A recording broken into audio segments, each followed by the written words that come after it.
और नजर में लाने के माननीय हमारे गृह मंत्री जी के, ये जो एफआईआर होते हैं हमारे बच्चों के ऊपर, तो एफआईआर होना तो ये क्राइम नहीं है। आज कोई किसी के ऊपर एफआईआर कर देता, लड़का वो बीपीएससी की परीक्षा पास कर रहा है, वो पुलिस की ट्रेनिंग परीक्षा पास कर रहा है, लेकिन उसको कैरेक्टर सर्टिफिकेट नहीं मिलने के कारण से वो सिर्फ इसलिए बैठा है कि उसके पड़ोसी को उससे जलन था, उसने उस पर एक एफआईआर कर दिया। तो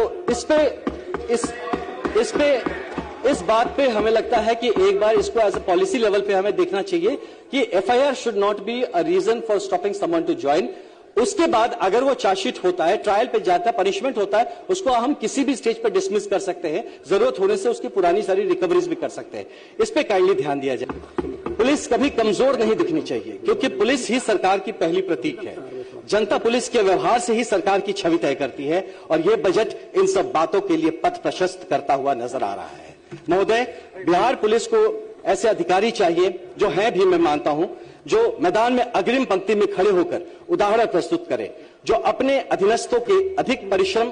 अधीनस्थों से ज्यादा परिश्रम करने की साहस रखे और उनकी कार्यशैली से फोर्स का मोराल और पब्लिक कॉन्फिडेंस दोनों मजबूत हो। जब जवान अपने वरिष्ठ को संघर्ष में साथ खड़ा देखता है, तब उसके भीतर सेवा का गर्व और कर्तव्य का उत्साह कई गुना बढ़ जाता है। ऐसा प्रयास इस बजट के इंटेंशन को स्थापित करेगा। माननीय अध्यक्ष महोदय, मैं विशेष रूप से पुलिस कर्मियों के वेलफेयर की बात करना चाहता हूं। बेहतर थाना अवसंरचना, हार्डशिप अलाउंस, कैशलेस मेडिकल सुविधा, परिवारों के लिए शिक्षा एवं स्वास्थ्य में प्राथमिकता, physical and mental wellbeing support, संतुलित अवकाश नीति के केवल सुविधाएं नहीं मांग रहा, ये सुरक्षा तंत्र की मजबूती में किया गया निवेश होगा।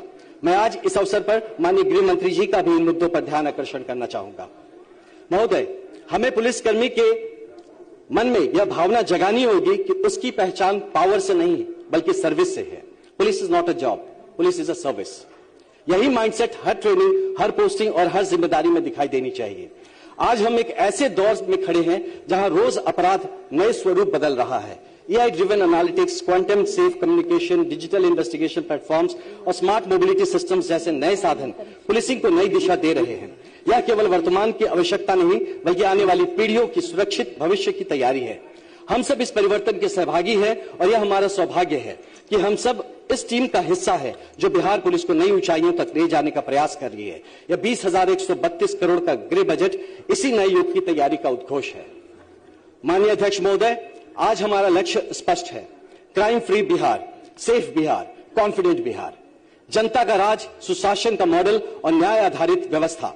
इसी दिशा में यह गृह बजट एक सशक्त और ऐतिहासिक कदम है। मैं इस सदन से आग्रह करता हूं, हम दलगत सीमाओं से ऊपर उठकर इस बजट का समर्थन करें। यह किसी एक दल का बजट नहीं है, यह हर किसान, हर मजदूर, हर छात्र और हर मां बहन की सुरक्षा का बजट है। मजबूत गृह बजट पुलिस की ताकत नहीं, ये जनता की सुरक्षा की गारंटी है। मैं पूरे विश्वास और गर्व के साथ इस बजट का समर्थन करता हूं, और साथ ही आज इस अवसर का उपयोग करना चाहूंगा 2-4 सजेशंस देने के लिए कि पुलिसिंग में हम लोग देखते हैं कि जो ट्रेनिंग करते हैं, जब तो ट्रेनिंग तो कुछ और करते हैं, उनकी पोस्टिंग कहीं और हो जाती है। वो फॉरेंसिक लैब जाता है, क्योंकि मैं अपने पर्सनल एक्सपीरियंस से बात कर रहा हूं कि वो फॉरेंसिक लैब जाता है, वहां ट्रेनिंग करके आता है और यहाँ के किसी का पीएसओ बन जाता है। तो इन चीजों को हमें देखने की जरूरत है कि जिसकी जो ट्रेनिंग है वैसा स्पेशलाइज्ड काडर, चाहे स्पेशल ब्रांच में हो, चाहे इन्वेस्टिगेशन में हो,